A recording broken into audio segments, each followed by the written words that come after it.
Hi, delegates. Welcome to episode 1 of MUN in Minutes Crisis. In these next 4 episodes, we will be discussing crisis committees, what they are, how they work, and how to be the best delegate in the crisis room. My name is Lucas, and in this first episode, I'll be giving you a crash course introduction into the world of crisis. But first things first, what even is a crisis committee? Model United Nations conferences offer 3 committee experiences: General Assemblies, or GAs, which we discussed in our previous episodes, specialized committees, and crisis committees. They all differ in the setup, pace, and activities you will be focusing on throughout the duration of the conference.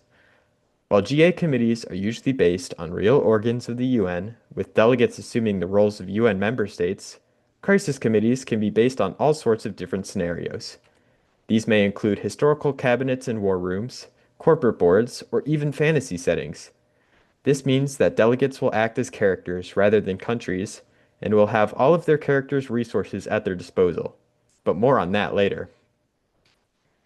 Crisis committees are much more advanced than a typical GA or specialized, because you will have many more tasks to accomplish at once. The goal of these committees is not to build a comprehensive solution to solve an overarching problem, but instead to respond to crisis updates presented to delegates by the crisis staff. These updates may be read out on a sheet of paper, presented in a slideshow, or even acted out by the discretion of the staff. Crisis updates are a window into the world of the Crisis Committee. They may tell you what groups or movements are gaining influence, notable and relevant events, the public's perception of the committee, and dangerous situations that will need to be addressed, among other things. After a crisis update is completed, the staffers may ask the delegates for questions.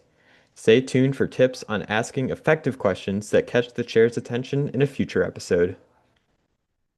After all questions are answered, debate will resume, and delegates will resolve the update by writing and passing a round of directives. Directives do not require many clauses, which are numbered sentences that outline the actions the committee will take to respond to the update.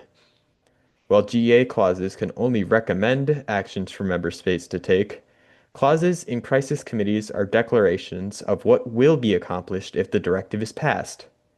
After voting on the directives, the next crisis update will tell you the result of any directives that passed, or what happens if none of them were able to reach the simple majority of votes needed to pass. Then, delegates will be presented with new challenges to write directives on. All of this debate and directive writing happens in what is known as the front room of a crisis committee. The back room is where the crisis staff works and how individual delegates themselves can influence the crisis updates at hand. At the start of the committee, delegates will receive 1 or 2 additional notepads. These are for writing crisis notes to the back room. All of the crisis notes will come together to tell your character's story, which is known as a crisis arc. Sometimes a crisis note used to build up your character's resources, and sometimes it is used to make something happen in the crisis world, which will be announced in the next crisis update. You will need to fully write out a crisis note before the staffers come in to collect them during the note round, where they will hand back your old crisis notes as well. They will respond to you, saying whether your request went through or whether you encountered any difficulties in carrying out your actions. Because of the way they take and return notes, you should be using 2 notepads in order to send a note to backroom every single note round. This is called the 2-pad system. We will be going more in depth about arcing and crisis updates in episode 3.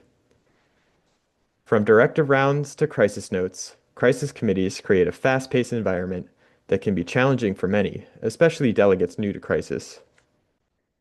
This has been a brief overview of Crisis. In episode 2, we'll be taking a look at the flow of front room and strategies for success. By chair's discretion, this episode is officially closed.